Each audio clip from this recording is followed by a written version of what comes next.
after a lot of like hospital-y stuff or medical stuff, sometimes you just gotta unwind.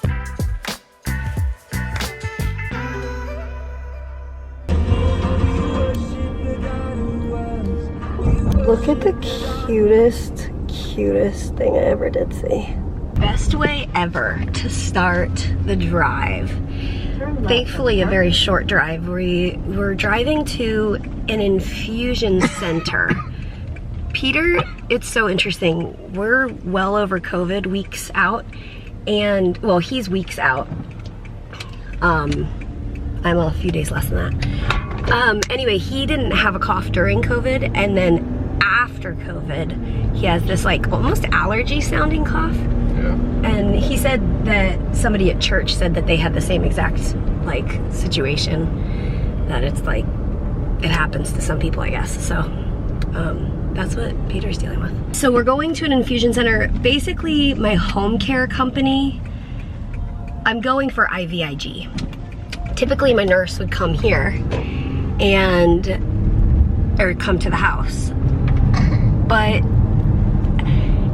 we think, our best guess is that the home care company as a company decided not to work with my insurance, because when we call my insurance says there's no problem at all.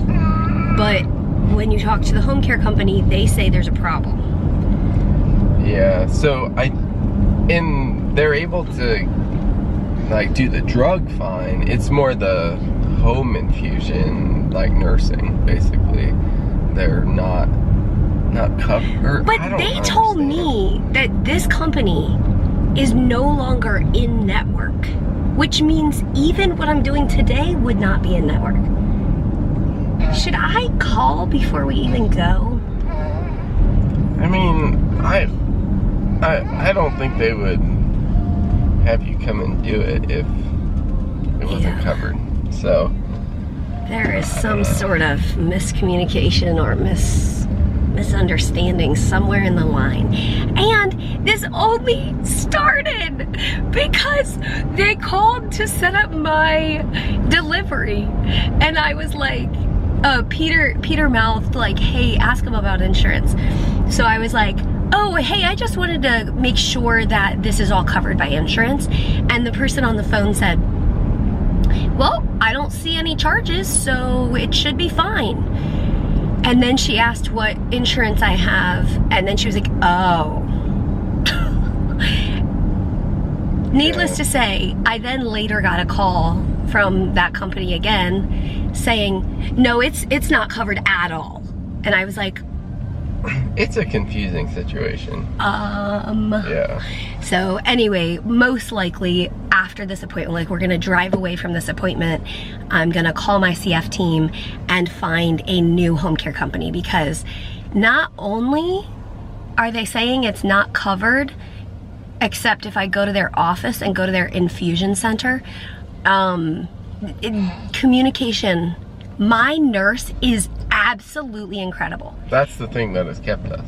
Only thing that's kept us there.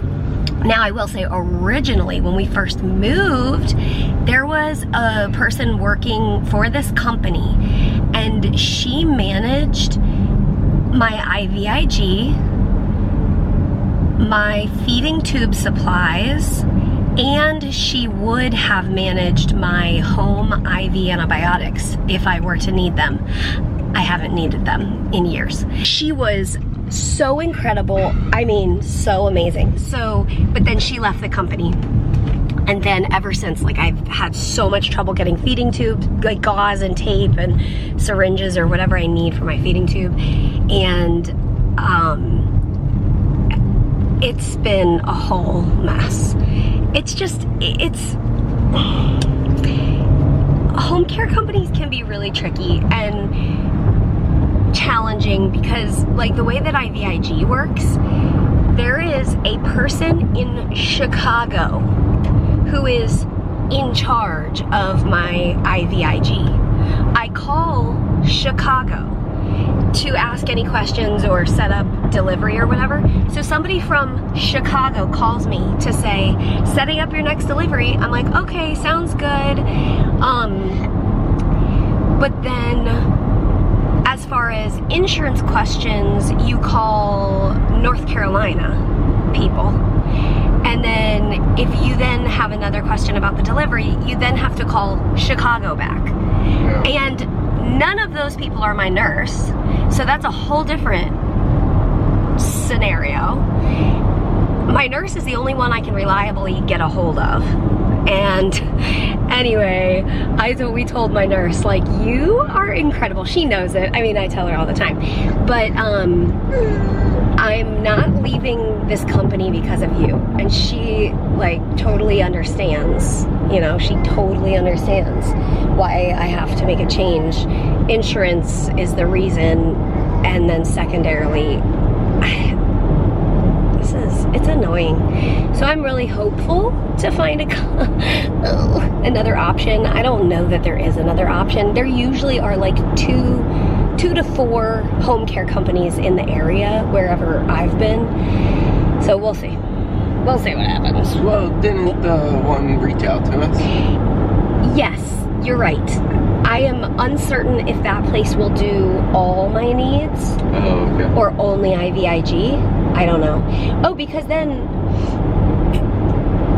the other thing about that company was I talked to the one person about IVIG in Chicago, but then we were trying to get Vyepti at home, and that was from a different state. So it's just like they've got all these different teams doing different things. What I think happens is you have local home care companies that then get bought out by bigger companies. And then it just becomes a mess because the bigger companies are trying to do the administration of the local stuff. Like, I forget, it was like way back when, there used to be like CF specialty infusion, right? And then they got bought out. I don't know about CF or Infusion, but there was a specialty pharmacy. Yes, which Caiston would come from. And then they got bought out by CVS or Walgreens. Yeah, and then like I feel like it wasn't as good after that. Agreed. And I think that happened with this company I'm with. It's like a home infusion company that then gets bought out by either Walgreens or CVS, and then things go downhill. So, I mean, thinking of it from like the employee's perspective, I'm sure that it is a mess for them as well. And, you know, when I talk to the Chicago people, they can't do anything. It's like out of their hands, anything that's supposed to be done through North Carolina. So it puts them in a hard spot, it puts me in a hard spot, and when you're between a rock and a hard spot, sometimes you gotta find a new rock to hide behind. We're leaving. But this is my first time going to their infusion center. I'm doing it like with quotes because because when I talked to this company, this home care company, and they were like, oh, we don't cover you anymore. I was like, oh, but could I stay with your company and go to an infusion center? Because I knew that this company, this local company, had an infusion center in their office that they do patients' infusions at. And the person, because she was in Chicago helping me, or maybe this was a completely different person, maybe this wasn't a Chicago person, I don't know. But they were like, oh no, then the closest one to you is 78 miles away. And I was like, there's one like 15 minutes. And she had no idea about it. It like wasn't coming up in her system. And again, it's just that thing where it's like her hands are tied because it's not working in the system, but I know it's there. So then she figured it out and she called back and she's like, yeah, you're right. You can totally go to that place. And so for this time, that's what I'm doing. My next infusion would, let's see. I don't know if my next infusion, I don't know where it'll be.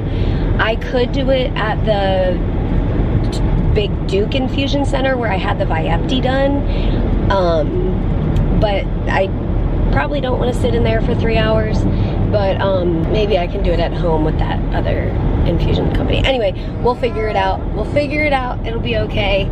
I'm not particularly like it's not a huge weight on my mind. I do need to figure out the details, but I'm kind of glad that we've already made the decision, like we're leaving this company, or like we're gonna find a different one. If their side of insurance says that I can't do a home nurse, I don't know. We'll see what happens. But strangely enough, my port is working better today. I have a power port needle in instead of a regular port needle. And the reason I did that, because Peter has an amazing brain, I have, at 9 o'clock, I have this infusion at this office. Then at 1 o'clock, we go to the hospital and I have a port study, which they inject like dye into my port and then look under a x-ray type thing. I think fluoroscopy probably. And check on what's going on inside my port. So Peter was like, maybe you should have a power port needle for that in case it's like an auto inject. So he accessed my port this morning, and then I was like, babe, this feels like it's working better, so we'll see. Okay, I am here.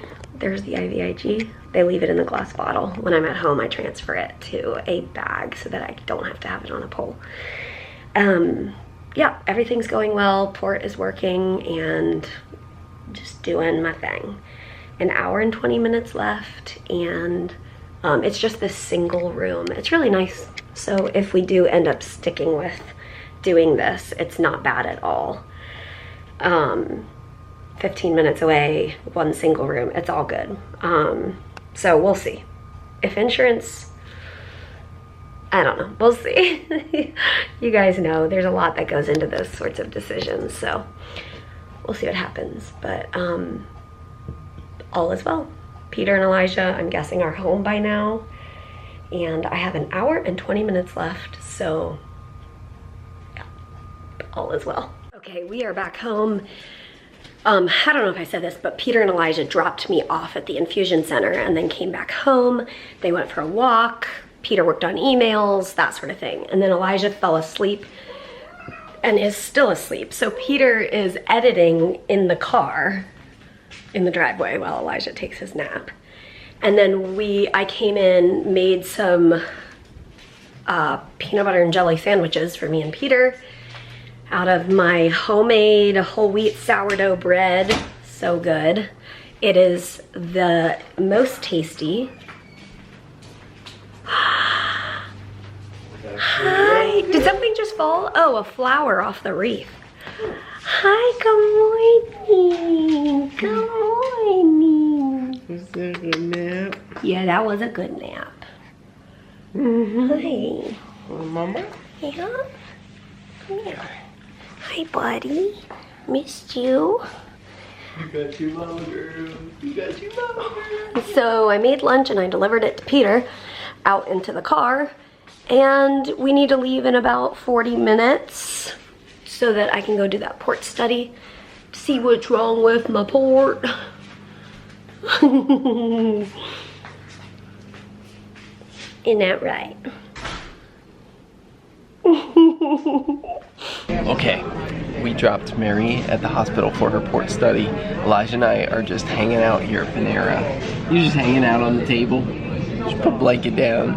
He was sitting in his stroller, but he wanted to get out, so he's laying on the table. I'm finishing editing the vlog, getting it uploaded, and we're just having a fun little day out, aren't we? Alright, I gotta get this vlog up for you guys. Alright, I just finished at the hospital at the Interventional Radiology, and I just realized I was just telling Peter all that they said, and I should have just had the camera on.